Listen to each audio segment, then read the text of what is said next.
29ನೇ ಶ್ಲೋಕ ಈ ರೀತಿ ಇದೆ.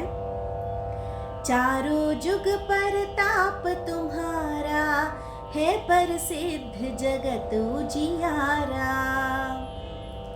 ಈ ಶ್ಲೋಕದಲ್ಲಿ ಶ್ರೀ ತುಳಸಿದಾಸರು ಹೇಳ್ತಾರೆ, 4 ಯುಗಗಳಲ್ಲಿಯೂ ನಿನ್ನ ಪ್ರತಾಪವೇ ಪ್ರಸಿದ್ಧವಾಗಿದೆ. ನಿನ್ನ ಭಕ್ತಿರೂಪಿ ತೇಜಸ್ಸು ಜಗತ್ತಿನಲ್ಲಿ ಎಲ್ಲೆಲ್ಲಿಯೂ ಪ್ರಕಾಶಿಸುತ್ತಾ ಪ್ರಸಿದ್ಧಿ ಪಡೆದಿದೆ. ಈಗ 30ನೇ ಶ್ಲೋಕವನ್ನು ನೋಡೋಣ. ಸಾಧು ಸಂತ ಕೆ ತುಮ ರಖವಾರೆ ಅಸುರ ನಿಕಂದನ ರಾಮ ದುಲಾರೆ.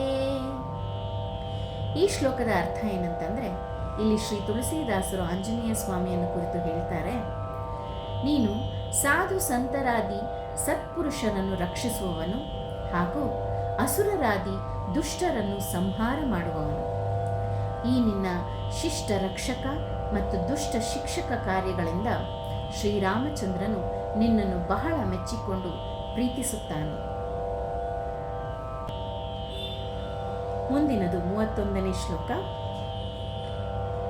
ಅಷ್ಟ ಸಿದ್ಧಿ ನವನಿಧಿ ಕೆ ದಾತಾ ಅಸಬರ್ ದೀನ ಜಾನಕಿ ಮಾತಾ. ಇದರ ಅರ್ಥ ಏನಂತಂದ್ರೆ, ಜಾನಕಿ ಮಾತೆಯ ಹರಕೆಯಿಂದ ನೀನು ನಿನ್ನ ಭಕ್ತರಿಗೆ ಅಷ್ಟ ಸಿದ್ಧಿಗಳನ್ನು ನವನಿಧಿಗಳನ್ನು ಕೊಡಬಲ್ಲವನಾಗಿರುವೆ, ಹಾಗೆ ವರಪ್ರಸಾದವನ್ನು ಕೂಡ ನೀಡುತ್ತಿರುವೆ. ಈಗ 32ನೇ ಶ್ಲೋಕ.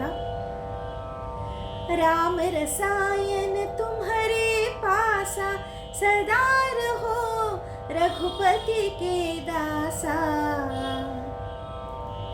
ಈ ಶ್ಲೋಕದ ಅರ್ಥ ಏನಂತಂದ್ರೆ, ನೀನು ರಾಮನಾಮ ರೂಪಿ ರಸಾಮೃತವನ್ನು ಸದಾ ಪಾನ ಮಾಡುತ್ತಿರುವೆ, ಎಂದೆಂದಿಗೂ ರಘುಪತಿಯ ಸನ್ನಿಧಿಯಲ್ಲಿರುವೆ. ಓ ಆಂಜನೇಯನೇ, ನಿನಗೆ ಪ್ರಣಾಮಗಳು.